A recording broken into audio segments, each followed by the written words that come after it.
Hello, and this is my review of the Genesis GV60 all-electric SUV.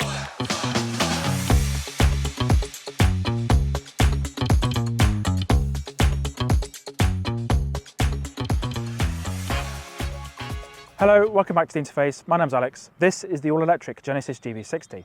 It sits on the same platform as the related Hyundai Ioniq 5, Ioniq 6, and also the Kia EV6. So we have got similar battery specs and similar range, and also similar performance, but the Genesis takes the luxury up to another level. The GV60 range starts from £54,105, and this particular model is the premium with a few options on it.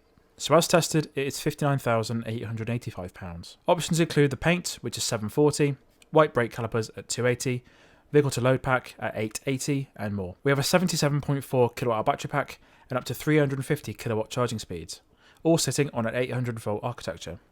Range on this premium model is 321 miles. So around the front of the car we have got a clamshell hood, which is on hydraulic struts itself.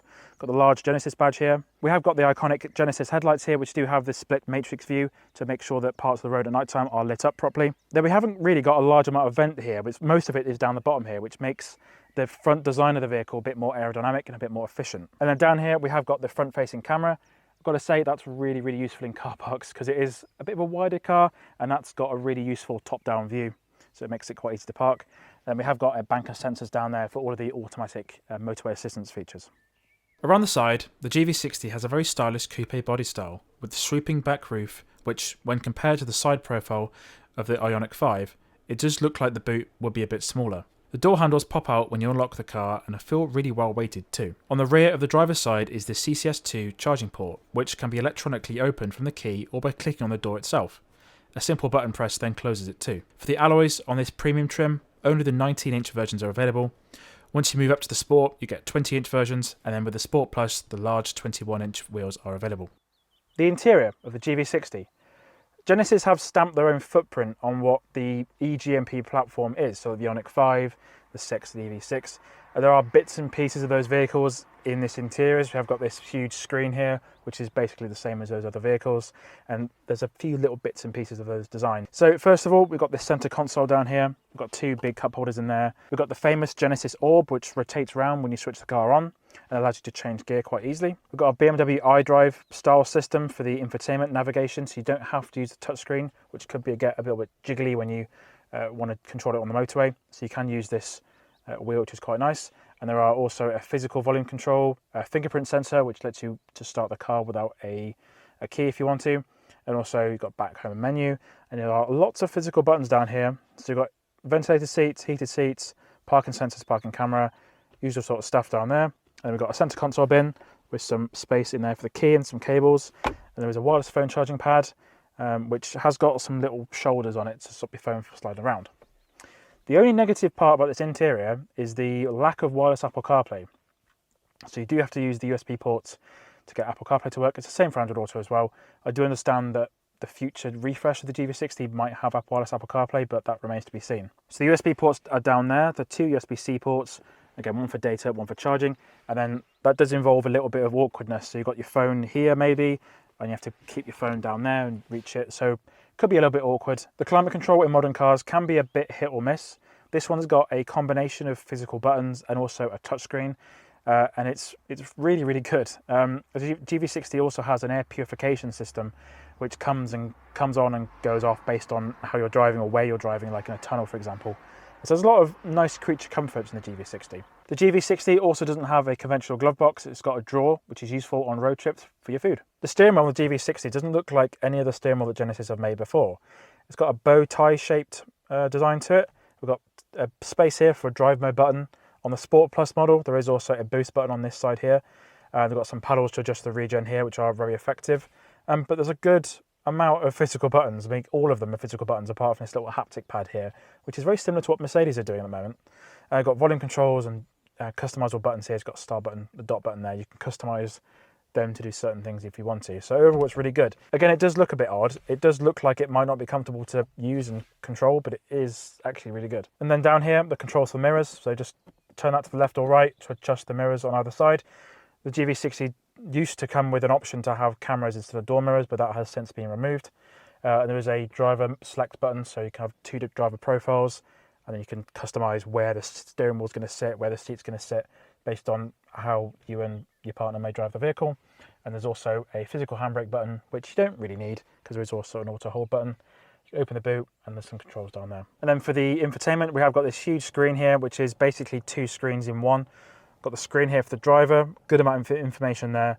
And we have got the screen for the sat nav as well. And again, you can control it with this wheel here, which is really useful. For an in-depth look at the infotainment system and the driver's display on the Genesis GV60, check out the video in the top right corner or the description down below, where I go over everything in depth on the GV60 and how to use it. This particular model doesn't have the optional sunroof and the optional Napa leather pack, and I drove the Sport Plus version of the GV60 in September last year. Link in the top right corner to check that video out. And that had those 2 options, and it made a huge change having the sunroof. It sort of lift the cabin up. It wasn't as dark as this one is. So I would recommend spending the £1,000 or whatever it is on the sunroof, because it does make the cabin feel bigger and also a little bit more airy as well.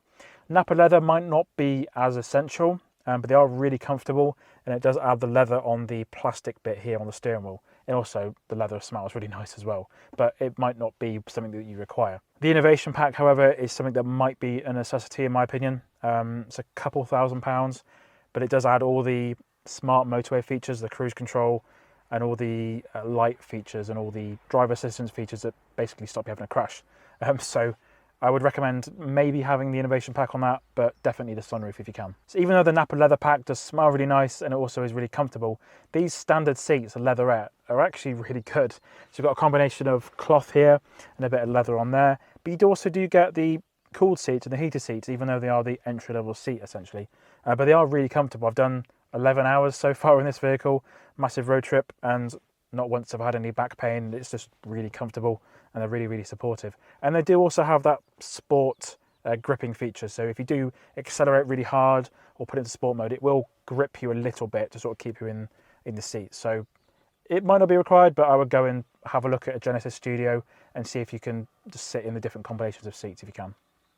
To drive, the GV60 is actually super premium. I tested the top spec Sport Plus model back in September 2023, and I was really, really impressed with it. This one is the entry-level premium trim, so it's only got about 225 horsepower, 0 to 60 in around 7.5 seconds, but really, you don't really need more performance than that. The Sport Plus version was absolutely ridiculously fast, and actually, because it's four-wheel drive and a little bit heavier and a bit more powerful, the range does go down quite a bit. So this one's got a WLTP range of 321 miles, and I'm regularly seeing about 260 miles on the sort of range meter here. But as I'm driving around and being a bit more efficient than other people have been, I think that range is sort of going down a lot slower than the actual range I'm doing in real life. So I drove 10 miles to get here to start filming, and the range only went down by about 5 miles, so you can sort of get the idea of what it's doing. In terms of efficiency, the GV60 is really, really efficient.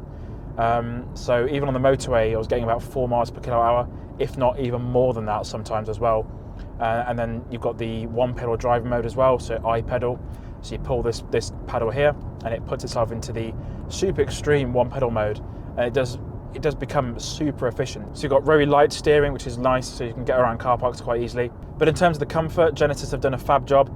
There's no real wind noise, very little at all from the mirrors there. And then the tyres, these are the smallest alloys that Genesis do.